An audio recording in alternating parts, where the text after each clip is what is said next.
بە هیوای ڕۆژێکی باراناوی چاوی لە پەڵە هەورەکان بڕیوە.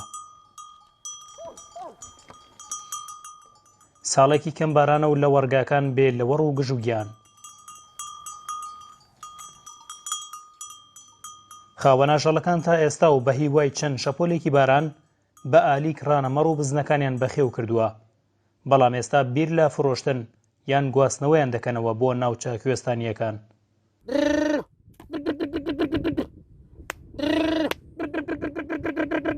حیوانمە هەر زۆر ڕۆزی خراپ و حتاک و ئیسەکەی ئێواران ئالیکی ئەدەینێ یا ئەگەرەک و باران نەبارێ ناچارەوین یا بە فرۆشتنی ئاژەڵەکانمان یا ئەوەیە بیوێن بۆ شوێنێکی مەسەلا قەراخوێ شارە زورێ بۆ شوێنێکە لەوە ڕی بێت. ژیانی دێهاتنشینان لەسەر ئاژەڵداری و کشت و کاڵ دەگوزارێ. کەمی باران زیاتر لە ئاژەڵداران زیانی بە بەرهەمی جوتیارانیش گەیاندووە.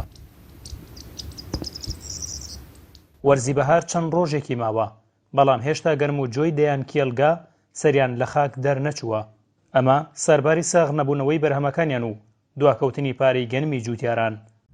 ئێمە پێمان باشە لە بازار هەزان فڕۆشی نێدینە حکومەت لەبەرەوەی گەنمە هەموو شتێ پارەکرێ کیمیاویە خۆ بەلاژ ناکرێ. ئەمە چەند ساڵە وعدەدەن و وعدە خلافەون لێمانە ناماندنی هەر ئەمان گر نەدەمەوە. ئێمەش پێمان باشە مەجبور وا بکەین هەرزان فڕۆشیکە نێدینەوەن. لە سنووری ئیداری گەرمیاندا 1,400,000 دۆنم زەوی کشت و کاڵی هەیە، جگە لە ڕووبەری 111,000 دۆنم هەموو زەویەکانی تر دەیمین و تەنها پشت بە باران دەبەستن. گەرمیان هەمەی پور NRT گەرمیان